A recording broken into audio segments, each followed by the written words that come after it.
बिस्मिल्लाहिर्रहमानिर्रहीम। मुअज़्ज़ज़ नाज़रीन, एजुकेशनल गाला e learning platform पर खुशामदीद। नाज़रीन, आज की ये वाली वीडियो हम क्यूरी फॉर्म के हवाले से बनाने जा रहे हैं। Elementary and secondary education department Azad Jammu and Kashmir 2021 का जो NTS का टेस्ट था उसकी प्रोविज़नल लिस्ट अभी NTS की ऑफिशियल वेबसाइट के ऊपर अपलोड हुई है। वहाँ पे बहुत सारे कैंडिडेट्स का क्यूरी का इशू आ रहा है। उसमें बाज़ की कॉन्स्टिट्यूंसी का इशू है, एकेडमिक क्वालिफ़िकेशन का इशू है, या फिर प्रोफेशनल क्वालिफ़िकेशन का इशू आ रहा है। तो आज की इस वीडियो के अंदर हम आपको बताएंगे कि आप किस तरह प्रॉपर वे के साथ अपनी इस क्यूरी को एंटरटेन करवा सकते हैं। तो ये वाली वीडियो आप लोगों के लिए इंतहाई इन्फॉर्मेटिव होने जा रही है। तो आज की इस वीडियो को हम स्टार्ट करते हैं। सबसे पहले आप लोगों से गुजारिश है कि जब भी आप NTS की ऑफिशियल वेबसाइट के ऊपर जाके अपना CNIC नंबर एंटर करेंगे या रोल नंबर एंटर करेंगे तो आपके सामने एक पूरा पेज ओपन होगा NTS की तरफ से, और उसके अंदर आपके matric, higher secondary school certificate, bachelor, masters, professional qualification और इसी तरह NTS के टेस्ट में जो आपने मार्क्स लिए हैं उसकी जो एग्रीगेट निकाल के आप लोगों के सामने वहाँ पे उन्होंने मेंशन किया हुआ है। नीचे एक उन्होंने रिमार्क्स का एक आपको एक ऑप्शन नज़र आ रही होगी, उसके अंदर उन्होंने मेंशन किया हुआ है। बाज़ का कॉन्स्टिट्यूंसी का इशू है, बाज़ का एकेडमिक का, बाज़ का प्रोफेशनल क्वालिफ़िकेशन का, ये जो भी इशू वहाँ पे आप लोग को मेंशन नज़र आ रहा है। तो वहाँ पे नीचे लिखा हुआ है कि अगर आप क्यूरी फॉर्म जो है या क्यूरी अप्लाई के लिए अप्लाई करना चाहते हैं तो वहाँ पे लिखा हुआ है click here to download query form. तो क्यूरी फॉर्म जो ही आप डाउनलोड करेंगे तो आपके सामने इस तरह का जो फॉर्म है वो ओपन हो जाएगा। जैसे आप स्क्रीन के ऊपर देख सकते हैं कि यहाँ पे एक junior general line teacher BPS 9 का एक क्यूरी फॉर्म मेरे सामने ओपन है। अब यहाँ पे एक मैं आप लोगों को बात बताना चाह रहा हूँ, क्योंकि बाज़ कैंडिडेट्स ऐसे हैं जिन्होंने मल्टीपल पोस्ट के लिए अप्लाई किया हुआ है, प्राइमरी के लिए, जूनियर के लिए, जूनियर साइंस के लिए। तो मोर देन वन के लिए जब आपने किया हुआ है तो अगर आपकी तीनों के मसलन प्राइमरी के ऊपर भी एतराज़ लग गया, जूनियर के ऊपर भी लग गया, जूनियर साइंस के ऊपर भी लग गया, तो अब आपने तीनों फॉर्म डाउनलोड कर लेने हैं एहतियातन, प्राइमरी का भी, जूनियर का भी, जूनियर साइंस का भी। तो आपके पास 3 क्यूरी फॉर्म डाउनलोड हो गए। अब आपने इन फॉर्म को किस तरह फ़िल करना है, क्या क्या इन्फॉर्मेशन इनके अंदर आपने एंटर करनी है और कौन सी इन्फॉर्मेशन आपने एंटर नहीं करनी, ये वाली चीज़ें आज की इस वीडियो में डिस्कस करने जा रहे हैं। सबसे पहली चीज़ है वो है डिज़ायर्ड करेक्शन। यहाँ पे लिखा हुआ है उम्मीदवारान रिकॉर्ड की बेहतरी यानी इम्प्रूवमेंट के लिए मतलूबा इंदराज करवा सकते हैं। जो भी आपकी क्यूरी है, मसलन एकेडमिक क्वालिफ़िकेशन का इशू है तो आप उसको नंबर 1 पे रख दें, या एक से ज़्यादा क्यूरीज़ हैं तो इसी तरह उनको 1 2 3 के हिसाब से रख लें। कॉन्स्टिट्यूंसी का इशू है उसको आप मेंशन कर दें। जो भी आप डिज़ायर्ड करेक्शन करवाना चाह रहे हैं तो आप उसको यहाँ पे सबसे पहला जो बॉक्स है उसको आप यहाँ पर मेंशन कर दें। ये इस चीज़ इंतहाई इम्पॉर्टेंट है, इसको यहाँ पे आपने लाजमी तौर पे मेंशन करना है। अब आते हैं सीरियल नंबर 1 की तरफ, जहाँ पे NTS रोल नंबर है।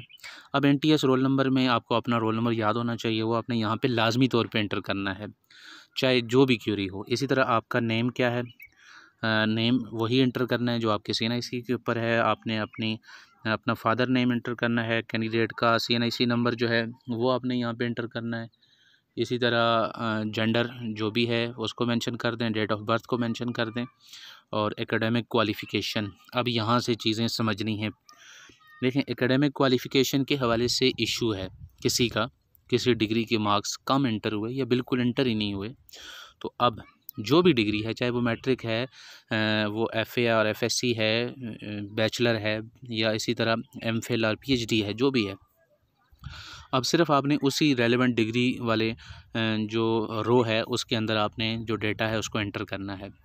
अगर नहीं है कोई एकेडमिक क्वालिफ़िकेशन के हिसाब से वो मामला, तो आपने बिल्कुल इस चीज़ को छोड़ देना है, यानी 7 जो सीरियल नंबर है इसको आपने टच ही नहीं करना, चूँकि ऊपर मेंशन है must attach relevant copy as a proof in case of any change. अगर कोई चेंज करवाना है तो तब आपने इसके साथ छेड़छाड़ करनी है, अदरवाइज़ इसको आपने नहीं करना। फिर आ जाएँ प्रोफेशनल क्वालिफ़िकेशन की तरफ। यहाँ पर भी इश्यूज़ आ रहे हैं कुछ लोगों के। मसलन अगर ये 7 ऐसी चीज़ें हैं, अगर इसमें से किसी प्रोफेशनल क्वालिफ़िकेशन क्वालिफ़िकेशन के नंबर नहीं लगे, कम लगे, तो अब आप उनको इंटर करना चाह रहे हैं तो रेलेवेंट आपकी यहाँ पे जो भी डिग्री है उसके सामने आप इंटर करें। ऑब्टेन्ड मार्क्स कितने हैं, टोटल मार्क्स कितने हैं, पासिंग ईयर क्या है, वो आप यहाँ पे इंटर करें। लेकिन साथ में एक चीज़ और भी लिखी हुई है कि must attach relevant copy as a proof is in case of any change. अब आपने सिर्फ यहाँ पे क्यूरी फॉर्म ही नहीं करना, बल्कि साथ में वो जो डिग्री है उसको भी आपने यहाँ पे अटैच करना है। मैं इस वीडियो के आखिर पे बताऊँगा कि वो कैसे अटैच होगी। तो ये लाजमी तौर पे आपने इसको देखना है। अगर प्रोफेशनल क्वालिफ़िकेशन का भी एतराज़ नहीं है तो आपने सीरियल नंबर 8 को भी फिल नहीं करना, चूँकि रेलेवेंट ही नहीं बनता, तो छोड़ दें इसको। 9 के ऊपर आ जाएँ। आर यू मैरिड फ़ीमेल, ये स्पेसिफ़िक है फ़ीमेल के लिए, तो येस और नो। ये इसलिए है चूँकि बाज़ फ़ीमेल कैंडिडेट्स की शादी हो चुकी है एक यूसी से दूसरी यूसी में, तो बाय रूल्स उनकी यूसी वही बनेंगी जो उनके ख़ावंद की यूसी है। तो इस हिसाब से अगर कोई इस तरह की चेंज है तो आपने उसको यहाँ पे मेंशन करना है, अदरवाइज़ नहीं। अगर सीरियल नंबर 10 की बात करें, इस हिसाब से बहुत सारे इश्यूज़ हैं, तो इसको अच्छे तरीके से ज़रा समझें। देखें यहाँ पे लिखा हुआ है कैंडिडेट्स डिस्ट्रिक्ट ऑफ डोमिसाइल।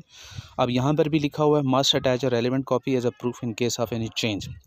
यहाँ पे सबसे पहले कोड है, डिस्ट्रिक्ट है और कॉन्स्टिट्यूंसी नेम है। किसी का अगर कॉन्स्टिट्यूंसी के हवाले से कोई इशू है तो वो इसको कैसे रिज़ॉल्व करवाएगा।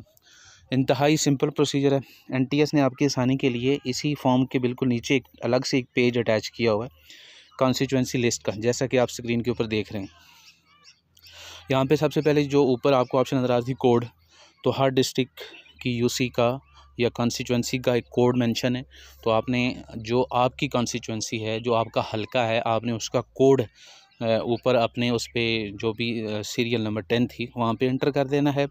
उसके बाद दूसरे नंबर पे अगर आप आ जाएं, मैं दोबारा आपको वहाँ पे लेके जा रहा हूँ। District as per your domicile, जो भी आपके डोमिसाइल का डिस्ट्रिक्ट है, मुजफ्फराबाद है, हटियाँ बाला है, नीलम है, जो भी बनता है वो आप यहाँ पे एंटर कर दें। आगे है कॉन्स्टिट्यूंसी नेम। कॉन्स्टिट्यूंसी नेम वही लिखेंगे जो नीचे लिस्ट में है, लिस्ट से हट के कोई और लिखेंगे वो काबिल कबूल नहीं होगा। अब देखें यहाँ पे हर डिस्ट्रिक्ट की जो कॉन्स्टिट्यूंसीज़ हैं उनके यहाँ पे नाम लिखे हुए हैं। जैसे मैं आपके सामने मुजफ्फराबाद की अगर बात करूँ तो जैसे कोड है 12501 LA 24 मुजफ्फराबाद 1, यानी आपने कॉन्स्टिट्यूंसी की जगह ये वाली चीज़ें लिखनी, LA वाली, LA 24, LA 25, LA 26, 27 वगैरह जो भी आपकी रेलेवेंट कॉन्स्टिट्यूंसी बनती है, आपने उसी का यहाँ से नाम जो है देख के उसको ऊपर वहाँ पे आपने क्या कर देना है, मेंशन कर देना है। ये सीरियल नंबर 10 है। इस वाले से बहुत ज़्यादा क्यूरीज़ हैं। तो अब यहाँ पे कुछ इम्पोर्टेंट नोट भी है। उम्मीदवार अपने डोमिसाइल हल्का को मद्देनज़र रखते हुए इंदराज करें। यूनियन कौंसल ज़िला डोमिसाइल के गलत इंदराज का ज़िम्मेदार उम्मीदवार ख़ुद होगा, यानी अगर आप गलत करेंगे तो रिस्पॉन्सिबिलिटी आपकी अपनी होगी। शादीशुदा ख़वातीन, जैसे मैंने पहले बयान कर दिया, वो शोहर के डोमिसाइल और सुकूनती सर्टिफिकेट के तहत ही इंदराज करेंगी, यानी जो शोहर की यूसी होगी वो भी अब अपनी क्यूरी के अंदर उसी यूसी को मेंशन करेंगी। बाकी सीरियल नंबर 11, 12, 13 ये वही हैं जो आपने एनटीएस का फॉर्म जब फिल किया था तो आपने उनको वहाँ पे मेंशन किया। सेम उसी तरह अगर कोई चेंज नहीं है तो आप उसी हिसाब से उनको फिल कर दें। इस तरह आपका क्यूरी फॉर्म जो है वो कंप्लीट हो जाएगा। तो ये क्यूरी फॉर्म आपने उसके ऊपर लिखना है, यानी डाउनलोड करने के बाद उसका प्रिंट आउट लिया, उसके ऊपर ये जो भी जहाँ जहाँ ऑप्शन के ऊपर मैंने जैसे बताया कोई क्यूरी है उसको फिल किया। जी, अब हम इंतहाई इम्पॉर्टेंट पॉइंट को डिस्कस करने जा रहे हैं कि आपने ये क्यूरी फॉर्म और साथ में जो और एक वैलिड आपके पास एविडेंस है उसको कैसे एनटीएस को भेजना है। तो ये जो आपने फॉर्म डाउनलोड किया है इसका प्रिंट आउट लेके इसके ऊपर ये सारी जो कुछ मालूमात ऐसी हैं जो नेसेसरी हैं, जैसे आपका एनटीएस रोल नंबर है, नाम है, CNIC नंबर और इस तरह डेट ऑफ बर्थ वगैरह, वो तो आपने लिखनी ही है। बाकी एकेडमिक क्वालिफ़िकेशन अगर उसकी ज़रूरत है, क्योंकि इन्होंने क्लियर तौर पे मेंशन किया हुआ है, इंदराज सिर्फ उसी रिकॉर्ड में करें जो सही करवाना है, गैर ज़रूरी इंदराज ना करें। अगर एकेडमिक क्वालिफ़िकेशन का कोई इशू है तो फिर वो वाली ऑप्शन आप उसको फिल करें, अगर नहीं है तो उसको रहने दें। इसी तरह अगर प्रोफेशनल क्वालिफ़िकेशन में कोई क्यूरी है तो उसको आप एंटरटेन करें, अदरवाइज़ उसको भी छोड़ दें। इसी तरह अगर कॉन्स्टिट्यूएंसी के हवाले से कोई इशू है तो आपने सिर्फ़ उसी को जो है वो फ़िल करना है, अगर उसका भी नहीं है तो उसको भी आपने छोड़ देना है। यानी जो भी क्यूरी है सिर्फ़ उसी आपने ऑप्शन को, सीरियल नंबर को देख लेना है। ज़रा 3 ही तरह की हो सकती हैं, या एकेडमिक हो सकती है, या प्रोफ़ेशनल हो सकती है, या फिर आपकी जो कॉन्स्टिट्यूएंसी है उसकी हो सकती है। तो वो आपने फ़िल करना है। उसके बाद आपने इस जो एनटीएस का क्यूरी फॉर्म है इसकी आपने स्कैनिंग करनी है। अब वो स्कैनिंग 2 तरीक़ों से हो सकती है, एक तो स्कैनर है उसके ज़रिए कर सकते हैं, दूसरा मोबाइल के ज़रिए भी आप कर सकते हैं। मोबाइल के ऊपर एक एप्लीकेशन है जो मोस्टली यूज़ होती है for scanning purpose, cam scanner के नाम से है। आप उसको फ्री डाउनलोड करके कैम स्कैनर से अपने इस एनटीएस के क्यूरी फॉर्म की तस्वीर बना सकते हैं। और साथ में अगर एकेडमिक क्वालिफ़िकेशन का कोई इशू है तो जो डिग्री जिसके मार्क्स एंटर नहीं हुए उसको करवाना चाह रहे हैं, चेंज करवाना चाह रहे हैं, तो उस डिग्री की आपने उस कैम स्कैनर एप्लीकेशन को यूज़ करते हुए आपने उसकी तस्वीर बनानी है। तस्वीर ऐसी हो जो रीडेबल हो, यानी जिस की मालूमात को पढ़ा जा सकता हो। तो ये करने के बाद अब आपने क्या करना है, एक ईमेल टाइप करनी है एनटीएस के नाम, और ईमेल आपने कौन-सा एड्रेस यूज़ करना है, यानी किस ईमेल एड्रेस के ऊपर आपने मेल सेंड करनी है। वो यहाँ पर आपको स्क्रीन के ऊपर भी नज़र आ रहा है। मैं इसको और ज़्यादा ज़ूम कर देता हूँ ताकि ज़्यादा वाज़ेह हो जाए ये। देखें ये है ईमेल जो एनटीएस ने मेंशन की है, esedajk@nts.org.pk। मैं इस ईमेल एड्रेस को इस वीडियो की डिस्क्रिप्शन में भी दे दूँगा ताकि आप वहाँ से भी इसको ईज़िली देख सकें। तो आपने इस ईमेल एड्रेस के ऊपर अपने इस क्यूरी फॉर्म की सॉफ्ट कॉपी को और जो साथ में वैलिड प्रूफ है उसको भी आपने ईमेल के साथ अटैच करना है। अब आपने ईमेल कंपोज़ भी करनी है, उसमें आपने लाज़मी तौर पे मेंशन कर दें, आप अपना नाम मेंशन कर देना, CNIC number, NTS roll number वगैरह, और साथ में जो भी क्यूरी है जिसको आप एंटरटेन करवाना चाहते हैं वो मेंशन करके साथ में इस चीज़ का हवाला दे दें कि जो भी क्यूरी फॉर्म है और जो वैलिड प्रूफ है तो उसको हमने अटैच फ़ाइल के साथ यहाँ पे इस ईमेल के साथ उसको सेंड किया है। तो आपने अटैचमेंट का लाज़मी तौर पे ज़िक्र कर देना है। तो इस तरह आपकी ये क्यूरी जो है वो एनटीएस तक पहुंच जाएगी। याद रखें एनटीएस ने लाज़मी करार दिया है कि जो एनटीएस को फॉर्म मौसूल होने की आखिरी तारीख़ 19 फरवरी 2021 है। इसके बाद कोई भी फॉर्म मौसूल होगा तो उसको एंटरटेन नहीं किया जाएगा। और एक और इम्पॉर्टेंट बात वो ये है कि आपने जो भी क्यूरी फॉर्म भेजना है, वैलिड प्रूफ भेजना है, वो थ्रू ईमेल भेजना है। Postal query will not be entertained. कोई भी आपकी पोस्टल क्यूरी होगी उसको एंटरटेन नहीं किया जाएगा, ये क्लियरली तौर पे मेंशन है। तो आपने इन हदायत के मुताबिक आपने ईमेल सेंड करनी है एनटीएस को। तो ये था सारे का सारा प्रोसीजर जिसको हमने आप लोगों तक इंतहाई इख्तिसार करने की जितनी मुमकिन हो सकी कोशिश की।